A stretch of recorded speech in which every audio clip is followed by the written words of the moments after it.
Hey everybody, my name is Damian Brown. I'm one of the founders here at the Bronx Brewery. We're going to be hosting an IG Live conversation today with Therese Nelson from Black Culinary History. She'll be joining here in a bit. Really excited to have this conversation. Want to thank Alicia and everyone taking this together. So thank you. Obviously an important conversation.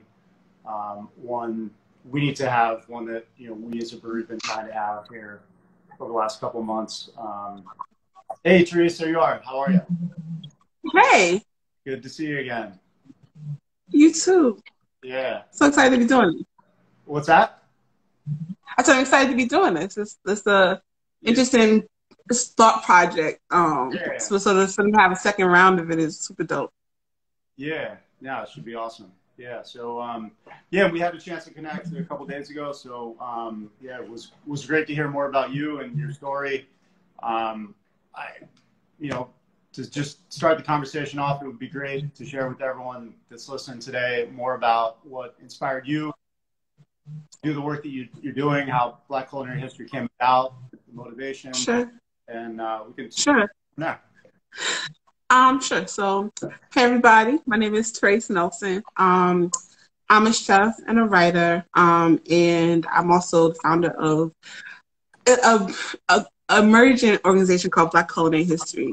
It started in 2008. I don't know if you all, I think a lot of folks resonate with this, but that downturn late 2008, 2009 was sort of a wake-up moment for a lot of folks. I think for me, I was at sort of that first phase of your culinary life where you kind of trying to figure yourself out and really sort of define where your work is going to be past like that, those like growing pains, those like early career growing pains. And it was interesting to me that in this moment where the industry at large, but certainly in my own work, I was reckoning with why I was doing the work and what I wanted for my future. I didn't have any real roots. I didn't feel a sense of, I don't know, reverence or reckoning with what my place in this changing, crazy industry was. And I really kind of went back to history, right? I went back to all of the books that I was attracted to early in culinary school. I was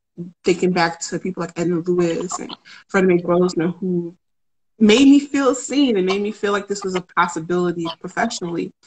And it was this sense of, if I was feeling this way, certainly other Black food creators would be feeling this way. And it kind of started a conversation. It was really kind of selfish and cathartic in the early years. The first 5 years of it was really just trying to know more. I think we all do this work for our own personal reasons, but like I know this industry is hard. You give yourself over to this thing, this behemoth of a mechanism, and you don't have a lot of time for reflection. And so it became this thing of once you know more, you can't unknow it, and once it sort of sprinkles onto other folks, they kind of naturally form community. And it's been interesting to watch over a decade plus of research and like intentional person-to-person community building, how it's not just the industry that's shifted, but I think our mindsets have shifted so dramatically. So it's interesting to be in this moment, this sort of new moment of transformation, very similar to the one I was in 2008, and a lot of us were. To sort of be equipped with those tools because we've been developing them for so long. Yeah, I can certainly appreciate that. I think for us, this has been a year we did not expect to see coming in a lot of ways. And, with all the challenges, from COVID, we've been fortunate enough to have a community to fall back on, right? And it was... Well, that's one of the things I was so interested with in terms of this pairing, because I think of you guys and your place in the Bronx is so intentional and particular. And I'm wondering about what that means for you guys in the midst of COVID, right? Like you are in this place that gets forgotten a lot. And in a lot of weird ways, marginalized communities, especially marginalized neighborhoods, have really kind of shown best practices about how you kind of marshal community. So I'm wondering how you guys are faring in the Bronx. Yeah, so for us, I think it started with a belief in beer's ability to bring people together, right? And so that was the whole reason for starting the brewery in the first place. Love to make it, but beyond that, it's just, I think, unlike anything else in being able to bring people together. You meet up with an old friend, you do it over beer. You meet new friends, you do it over beer. And so creating something special as a product was initially what we set out on. And then the laws in the state changed. They allowed us to actually open a tap room in a backyard. And that whole thing is, blossomed since then. And it's, really just, we put Bronx in our name from the beginning. And so we've got to do everything we can. The beers we make, the type of space that we make available to people, it's got to reflect that, and it's got to be diverse. It's got to be, celebrating the artists and the creatives, and just this whole energy that's coming up out of the community right now. So, yeah, it's been, I think, without, having had that approach, the impact of the pandemic and everything this year would have been probably insurmountable, to be honest with you. So it's been, Absolutely. It's been amazing to see the support that we've seen over the last couple of months from people that we've been trying to, engage and build community with over the last, almost 10 years at this point. So yeah, it's been great. Well, because there's something really particular about the lessons you learn over time, right? Like, I think a lot of us, I think so much about the one of the things you mentioned when we were talking earlier, it was this thing about how you all think about mentorship and like using your platform and using the space you occupy to be useful to folks coming through as partners, employees, etc. Like, there's something really particular intentional about mentorship, because people use that word a lot. But you said this thing about how you hope that people who come through your brewery and learn from you guys, even if they don't stay with you guys, they use those tools and create something dope on their own. I think that's it's not a posture a lot of folks take, but I think it's so key to how we should all be moving in the world. Yeah, we call it the BXB family, right? And so it continues to grow. We have people come in, come out. The intention is always to have the family just continue to grow. And yeah, we've had people leave to start their own breweries. Our current lead brewer was a former intern who then took a packaging role, who then took a brewing role, left us for a year, came back as lead brewer. And so, yeah, the whole idea behind everything we do here is to try to grow this family, both internally, externally, the companies we partner with, the events that we throw in the backyard. We try to be very intentional with it. And one thing I told you about this last week. I would love to hear some lessons learned from you around your experiences with mentorship. We have I was telling you, the production internship program that we have. We bring people that have not ever been inside a brewery. In some cases, have no idea what's involved with making beer. By the end of the 1 month or 2 month internship, they're doing brews unassisted, and it would be great, to hear your experiences, your lessons learned on how we can make that a vehicle that unlocks awareness of this as a possibility within your community. And we'd love to hear your experience. So much of the early stages of my work, and certainly the most impactful part, is context, right? I think a lot of times people come to the hospitality space and they don't have a real reference point for it, right? Your point about especially being in a place like the Bronx, and I live and work in Harlem. Something about being in communities where you see Black and brown people who are in places that there's expectation of you before you even hit the door, right? I'm from North New Jersey. We used to be the car theft capital of the world when I was in high school, right? Like this sense of place and sense of your perceived background meaning something before you even get a chance to sort of speak a word. And in hospitality, it's a trickier business, right? It's a more particular balance to sort of try and strike. And so early on, it really became this thing of being armed with the truth, like being armed with receipts and being armed with a rigorous practice from the very beginning. Some of the things I think we miss, not just in culinary schools. I mean, you went to, you trained as a brewer. You were in the academic space, and something that we miss a lot, I think, is that everybody kind of starts from this place where they don't know anything, right? And we all have that moment where we come to this grand experiment and don't really know how we arming people with tools to be able to make the thing that they're going to ultimately make, be the most dope version of what they're going to be 10, 20 years from when their starting point is. But everybody has a starting point. Yeah. And I felt personally that I was always starting from this place where it always felt like misinformation. I always felt like there was some part of this history, this story that I wasn't really being told. And so my work is really particularly about clarity and correct context. But with what you guys are doing, there's something really interesting about a foundation, like making sure that the work you do is offering folks a balanced enough, a foundational clarity, right? Brewing history becomes important, right? If you're talking to people in, Black and brown kids in Harlem and in the Bronx, they should understand that they have a legacy in brewing culturally that does not get told ever. That the mechanism of operating as a hospitality professional is literally in the marrow of our cultural bones. Like, it is in the DNA of this country. And it feels sometimes like we discount the necessity of feeling visible and feeling like you are a part of something that you are interested in going into. When you feel like there's these barriers or that you have no reference point, the posture that you engage at work is always as a guest. And that posture is destructive. It makes you question yourself when the inevitable hard times come.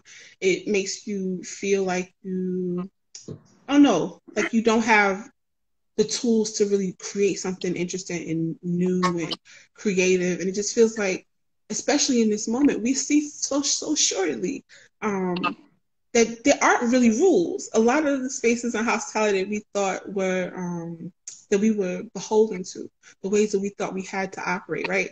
You guys are doing really innovative things in terms of marketing, in terms of ways you position your brand. You all were in craft brewing ahead of a lot of people, ahead of a lot of kind of ahead of the curve. And it just feels sometimes like we just count that we all just figuring it out.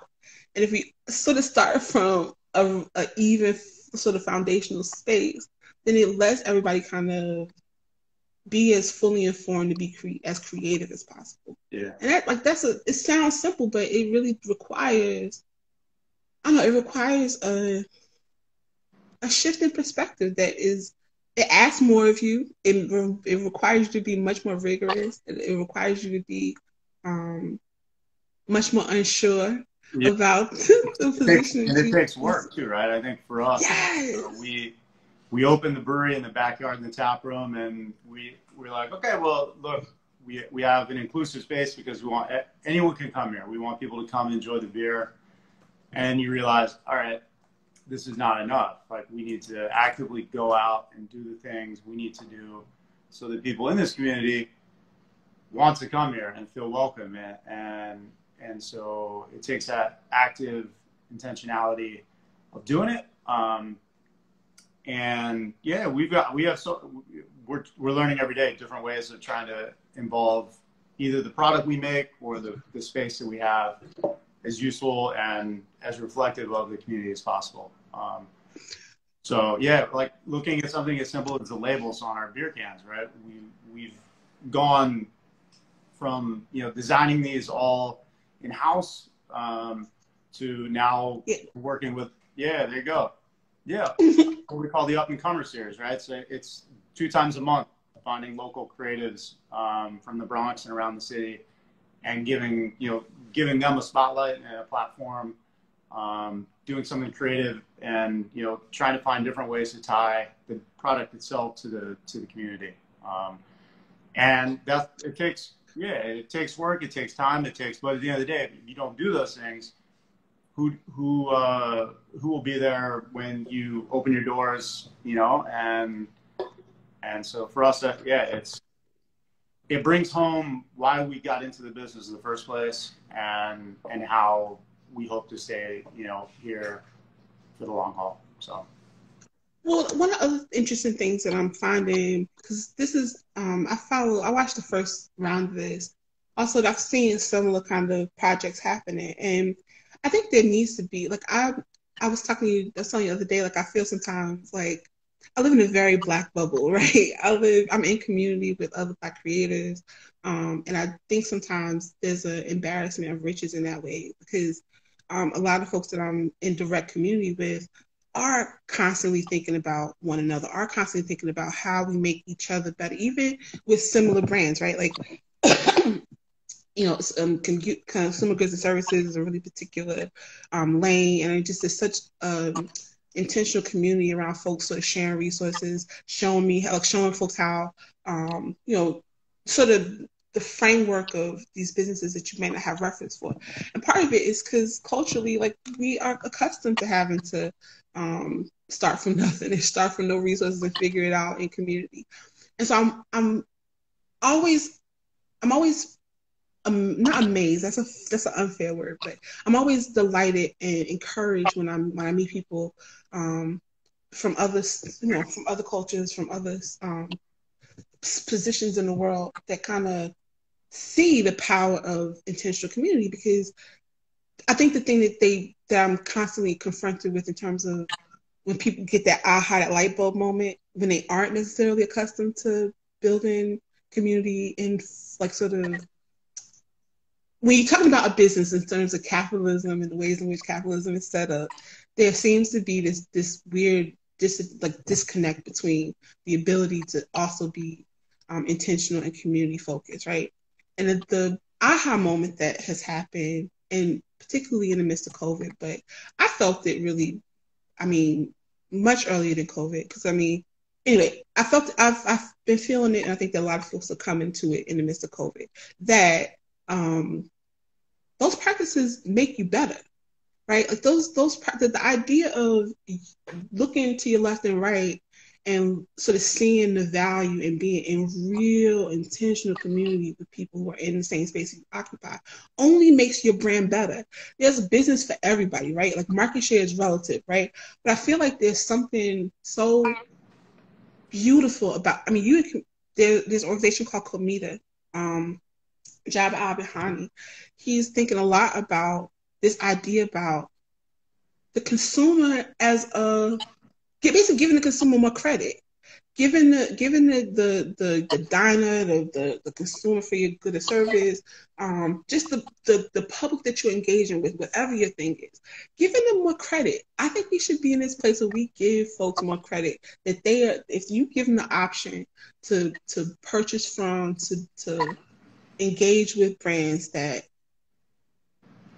maybe cost more, maybe there's a little more legwork to get those products and services, but for sure are serious about the intention and the ways they do business, that pays off for you. That shouldn't be the only reason you do better by one another, but it just makes your work better. It makes the reality of when hard times come that you aren't out here by yourself. You don't have to figure things out on your own. The rallying around this moment in the hospitality industry has been phenomenal, and it's mainly because out of necessity. But what would it have looked like if we had been doing that all along? What would it look like if we actually are thinking right now about how to take these practices beyond this moment? I don't know. I'm hopeful, but it's this thing about sort of modeling community in a way that people it feels infectious, right? It's this thing about it looks attractive. Good, decent people look attractive. You can smell an authenticity. And so just why are you doing this work? Why are you giving yourself over to this?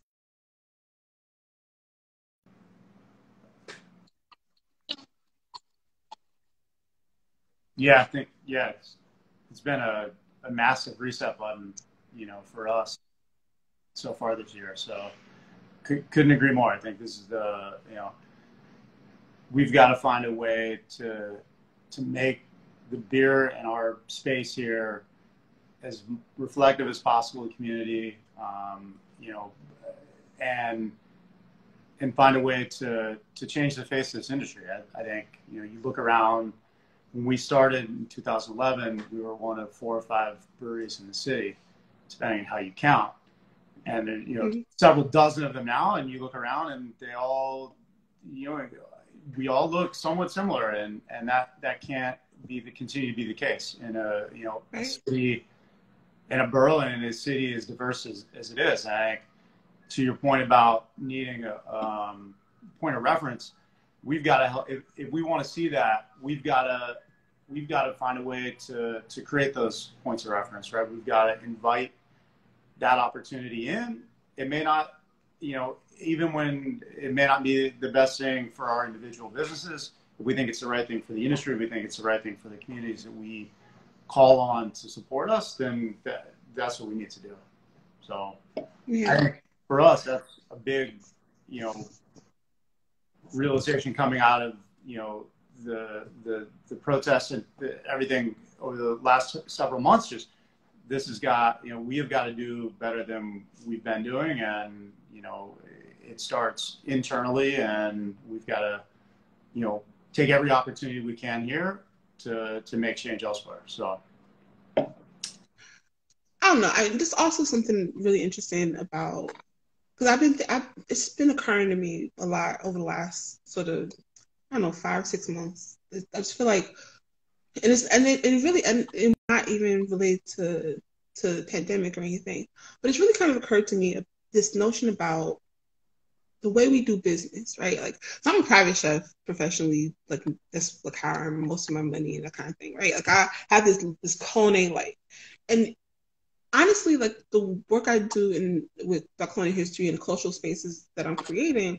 are really kind of a juxtaposition, because there's such a particular way that the financial system that we operate in, like, again, like, you guys, a lot of the folks participating are like goods and services, right? Like the products that you are. So the culinary world's a little different, but I feel sometimes that there's these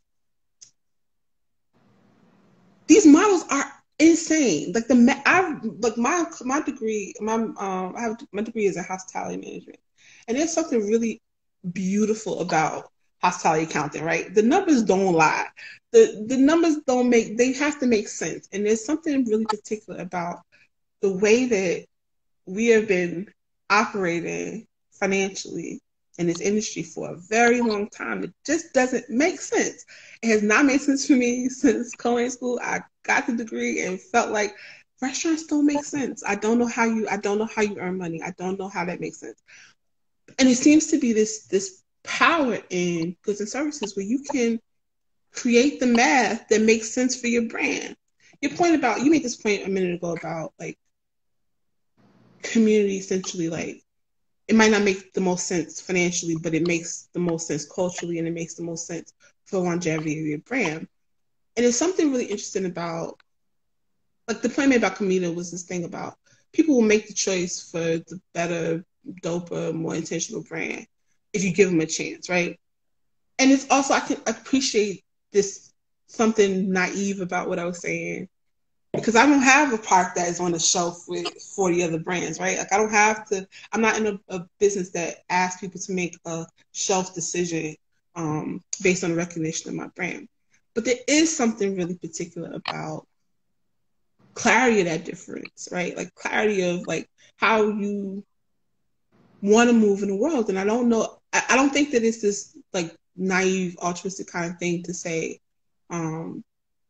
that if you do better, it'll sort of translate to the shelf. I mean, I think the numbers prove that. Like, look at how many brands do we choose now, because there are these weird buzzwords that over the years have become arbitrary, but the brands that really were about their life have maintained, right? This moment where we were all worried about and concerned with organic, and there was this buzzword that got corrupted down, right? This moment where all these things that sort of signal to the diner, the consumer. I guess I just hope that I'm interested in just being able to encourage folks to do this work in ways that don't steal your humanity.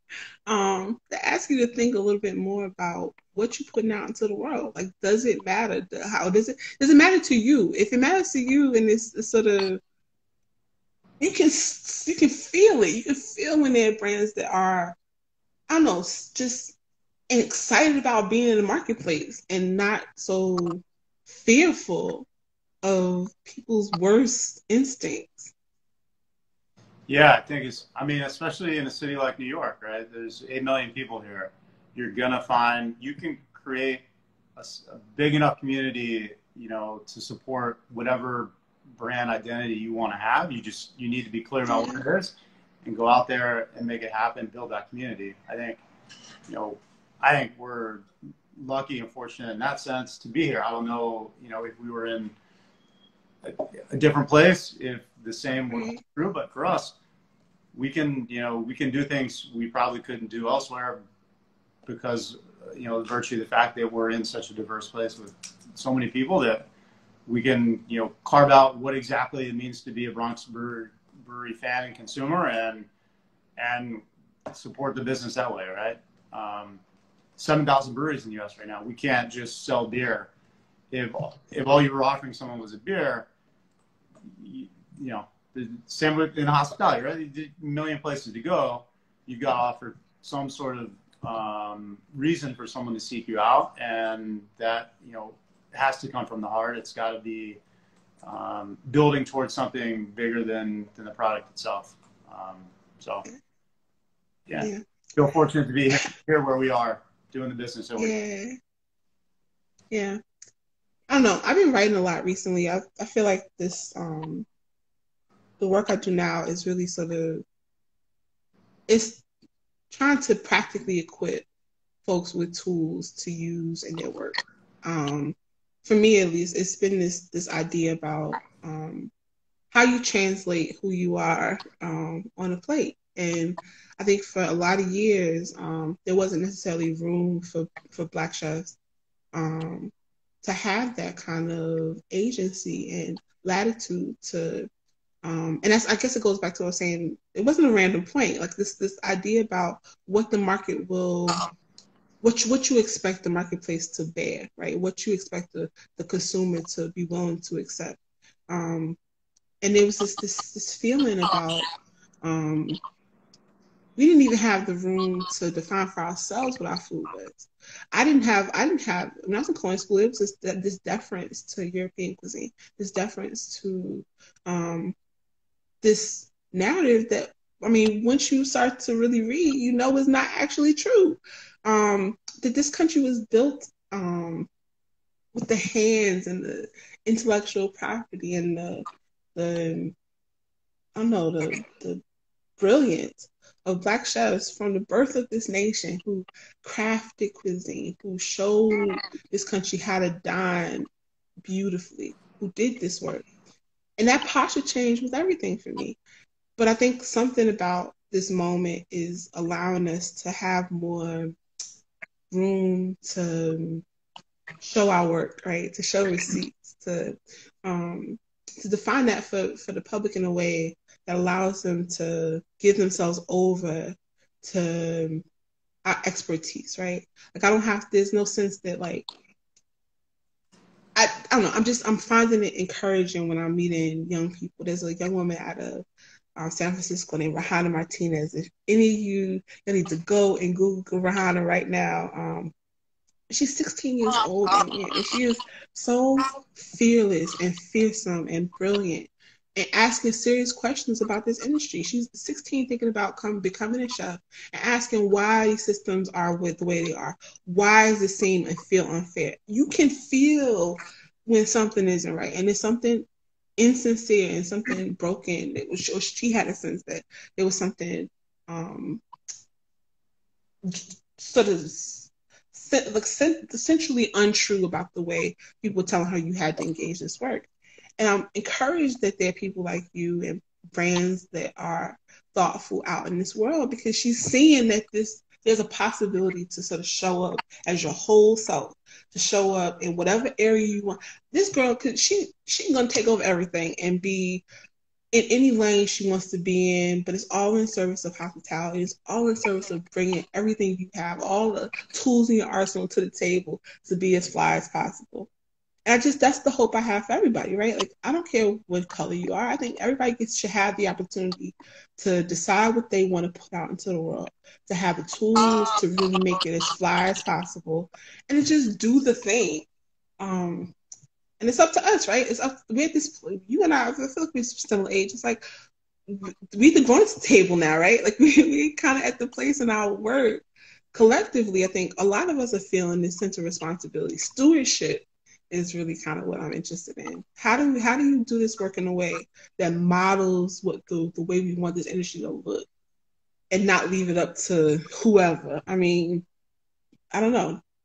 It's a big question, I guess, but it feels like the only real important question right now. I mean, surely business decisions are important. Surely keeping your business healthy and thriving is important, but I don't know.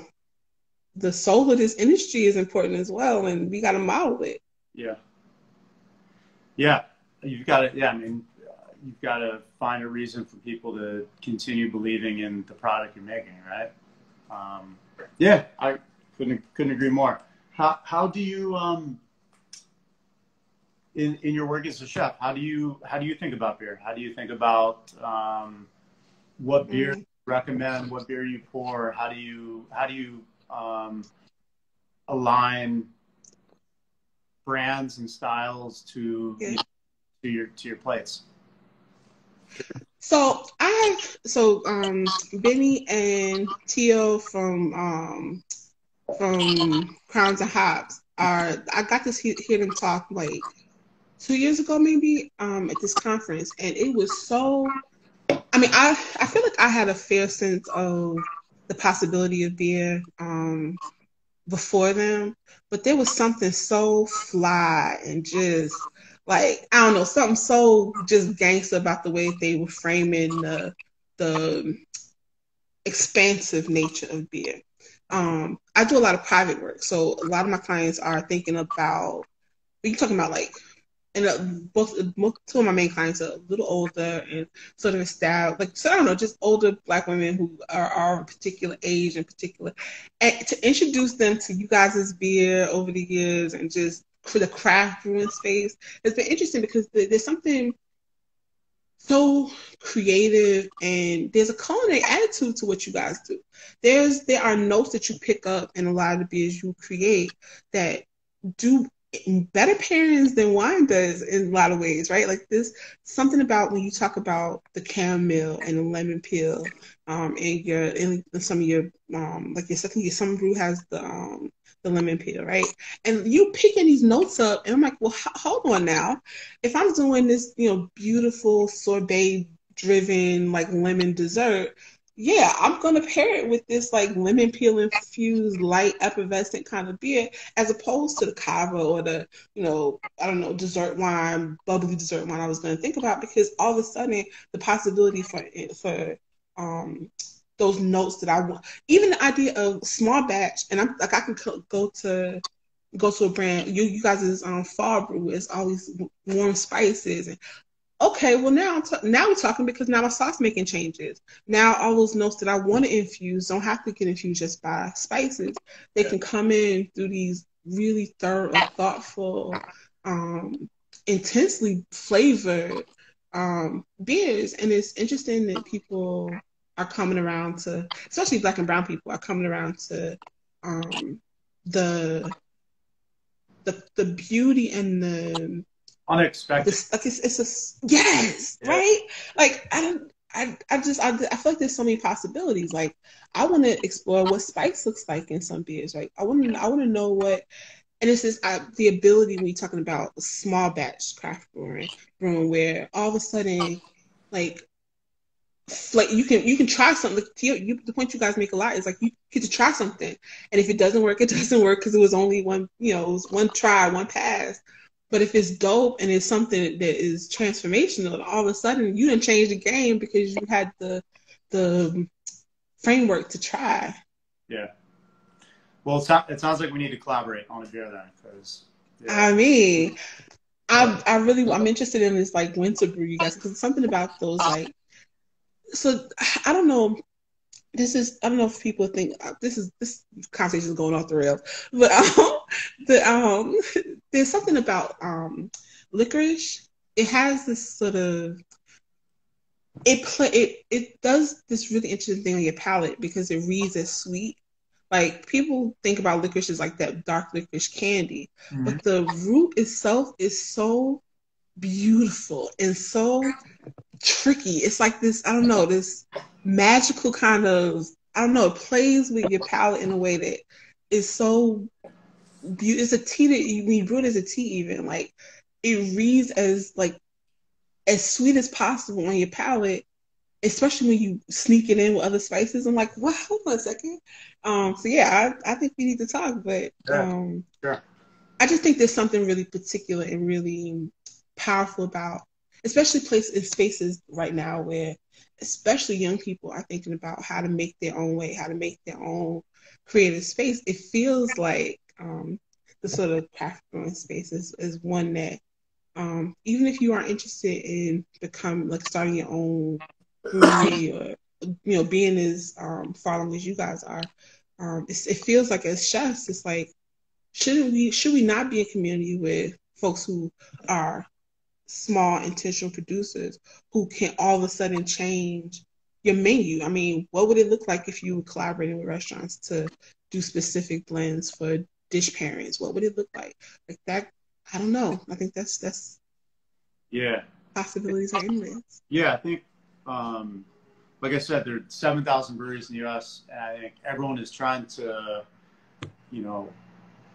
becomes difficult to innovate, right? 7,000 breweries, about 30, 40, 50, 100 beers a year. Where do you go? How can you keep innovating? How can you keep one-upping the guy next door? Yeah. I think the challenge is not just doing random shit. It's doing it in a way that has meaning and, pulls together pieces of the community, gives you a story to tell. And I think that's in a big way what's missing from a lot of this industry is there being reasons behind what we're doing and more to it than just creating a creative liquid, right? Yeah. So, yeah. I'm Forward to excited making to a see what you liquid guys food. do. It sounds delicious. Never Yeah. brewed it I before, can. so Yeah. we'll make it happen.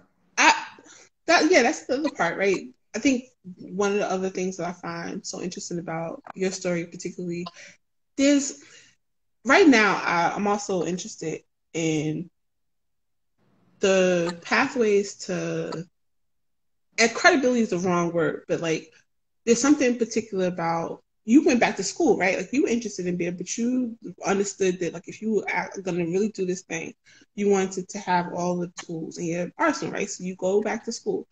I have farmer friends who I think there's a farm program at the school you went to. So it's like this thing of like, okay, we're gonna make this real pivot. Here are the ways we're gonna get those like educational tools. And I just think that there's something really interesting about pathways to really sort of figure this thing out. It's not just in the back the closets in your apartment. Like I feel like there are real ways to sort of do all of this work with the tools available, and as it become more tools available, as we see the power and the value in these spaces that seem so, I don't know. I just think that the legitimacy may be the wrong word either, but this space that you guys have created, there's a romanticism to it, right? This sort of small, plucky craft brewery, but the sense that this is a real business and this is a real sort of space that you can be creative and build community, but you also earn money and have resources. Money is relative too. Like being able to have a business that you can then have resources to filter back into all these other things. You guys have. There's something I'm always going to be impressed by you guys for your mentorship program because it just makes so much sense, right? Like have this platform, you have this space, you have all the tools, you have education, all these things, all these best practices, and whether the 17-year-old coming through your spot is going to go and get a degree in brewing, they are going to learn something from coming through your space. If nothing else, then the possibility of something start to finish. Yeah. Well, thank you. Love it. Excellent. How's that? This has been great. How's the juice ball? How's your? Did you try it? I didn't yet. It's a little. I was like, I don't know. It seems a little early to drink, but I'm gonna try it. Let's see. Can you talk a little bit about? I wanted to know before we get talk about a little bit about your up and comers series, because I think this is so interesting. Yeah. So the whole idea really was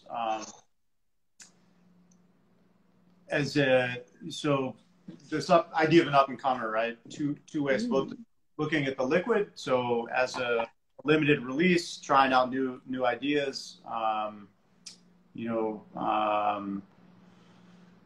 Beers with unique ingredients. We did a goza with chili lime salt. We did an IPA with dragon fruit and hibiscus. We're doing a saison, French style saison with apple and honey. So just testing out new liquid, new recipes, new techniques, honing our skills, so to speak. And the idea is like a farm system. Up and coming beers, test them out. If they get good responses, maybe we bring them up and they become a seasonal beer for us. They become a year-round beer for us. And we kind of applied the same mindset, and wanted the series to be a way of, introducing and shining a bit of a spotlight on all the, up and coming creative talent in the Bronx, and inviting them to come in, tell them a little bit about, the concept for the beer, get their feedback and input into that creative process, and then just give them a space, to say, do the art that you do, be it, written word, paint, sculpture, graffiti, street art. If we're doing one with a tattoo artist here in the Bronx, whatever type of creativity is, mixologists, chefs, a hot sauce company, right? Find a way to incorporate the creativity that they're exhibiting, and weave it into the story around those beers, put it on the label, and then that beer goes out. It's not just a saison with apple and honey. It's a saison with apple and honey done in collaboration with a floral designer, right? That's right. Tied to some volunteer projects in support of community gardens here in the Bronx, right? And to me, that it rounds out. It gives the beer a life, and you're not just putting something out for people to drink and enjoy. It's something that engages with people at a different level. And so that was the whole idea behind Up and Comers. And quite frankly, we've taken a lot of what we've learned from doing it into the rest of the beers that we've been making for years, and trying to find a way to capture some of that energy and holisticness,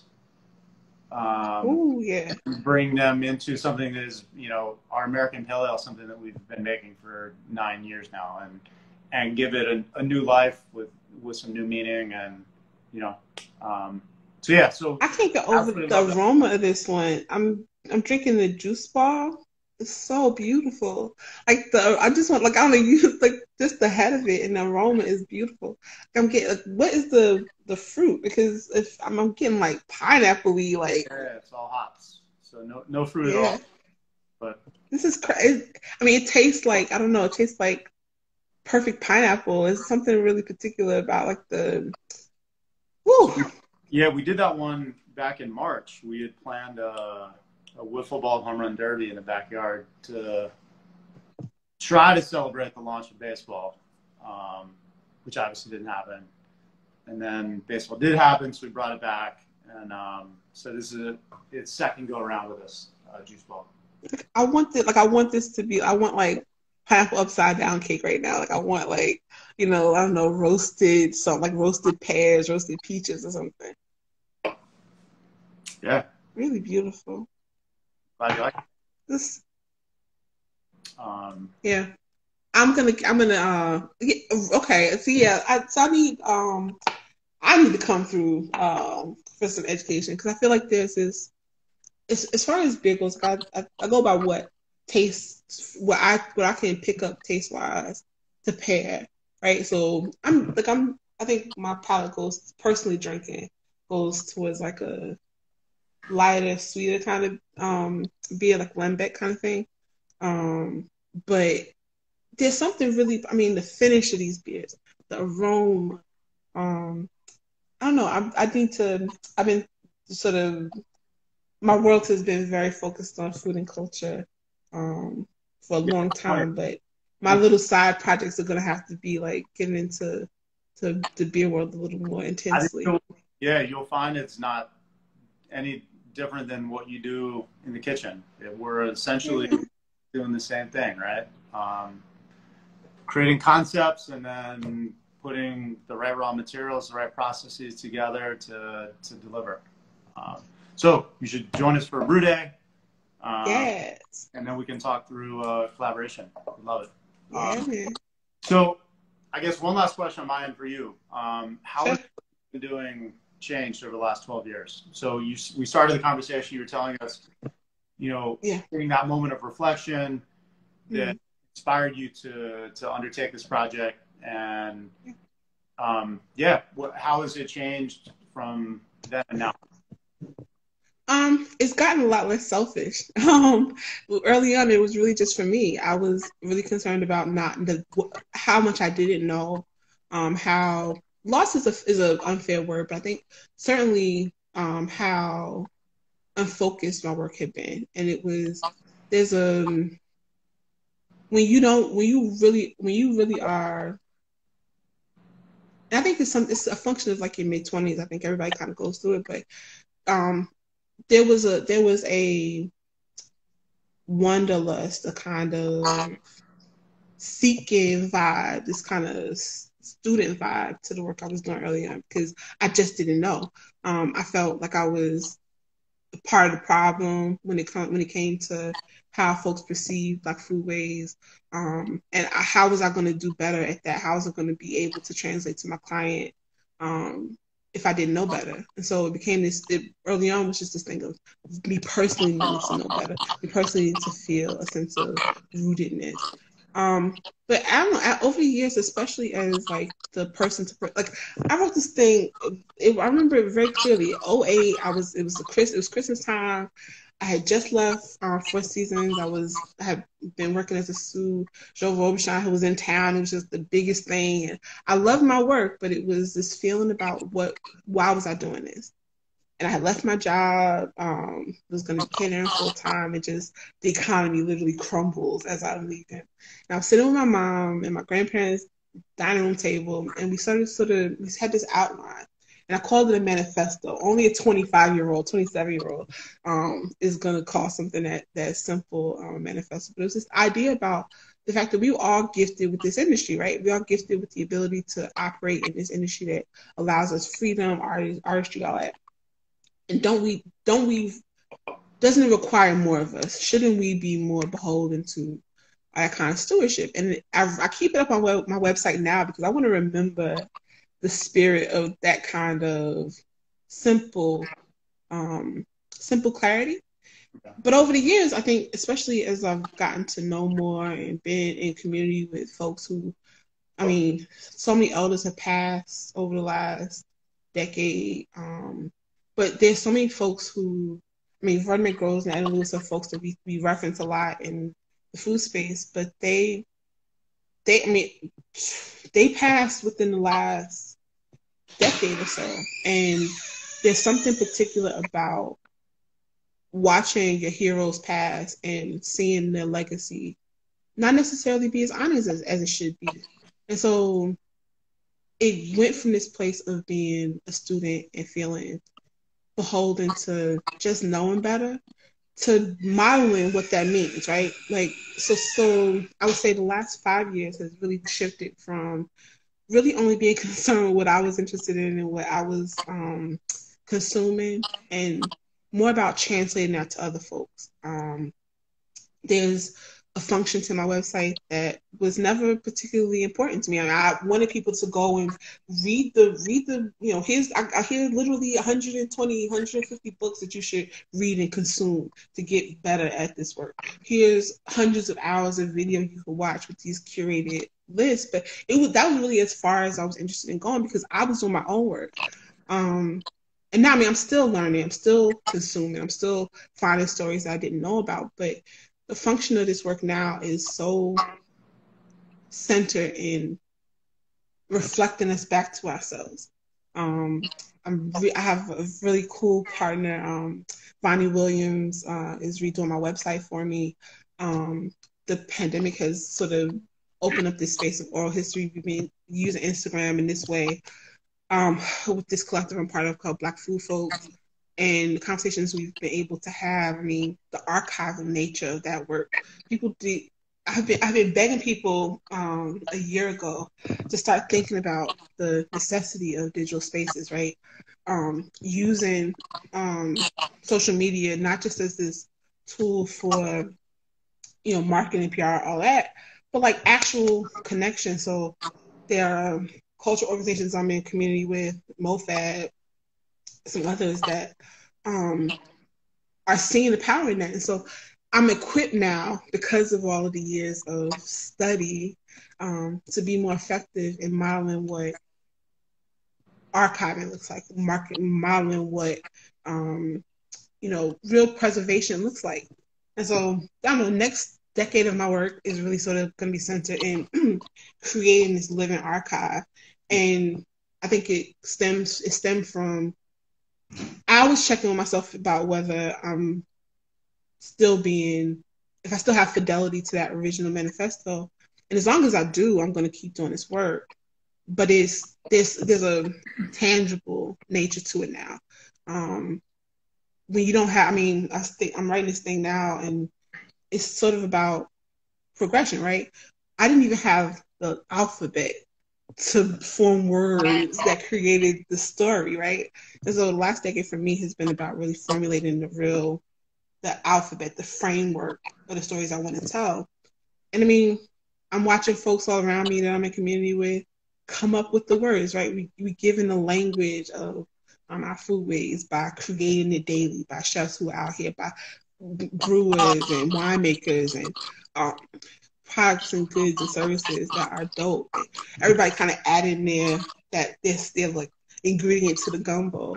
But as we sort of creating this language, I think it's really critical to empower young people, to empower folks who don't know these stories, who don't necessarily see themselves in this work. Empower them with the alphabet so they create their work. They create their thing that's going to make all of this better. I want us to be 10 years from now mystified by how simplistic we were thinking and how small we were thinking.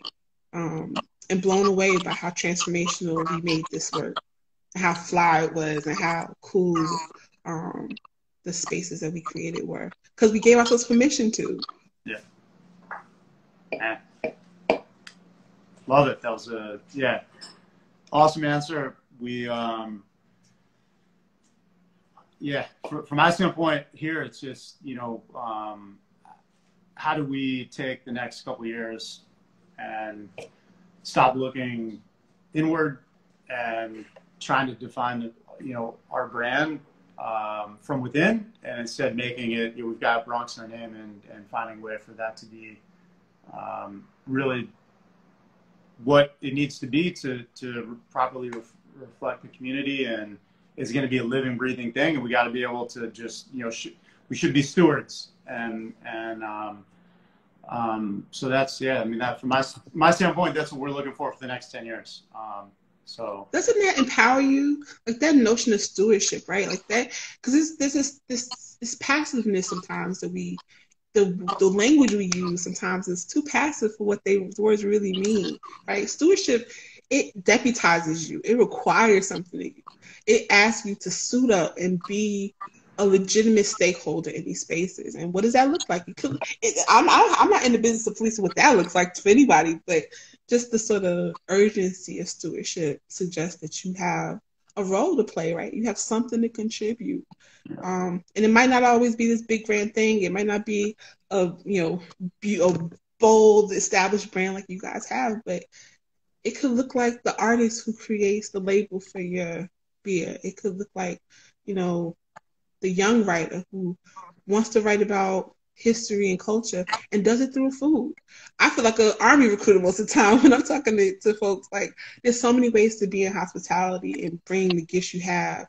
We need everybody. I need folks who are creative and marketing PR. I need the folks who are, amazing graphic designers. I need, I don't know, I need lawyers. We need everybody. We need people who have talent to believe in and deputize themselves in this industry, because we got work to do, y'all.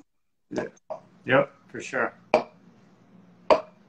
Love it. Well, thank you. That was an amazing conversation. Super inspiring. Yes. Yeah, look forward to having you here. Yeah, appreciate everything. Absolutely. And I love it. I appreciate y'all too. Thank you guys for putting this together. Been a lot of fun, and look forward to that licorice beer. Yeah.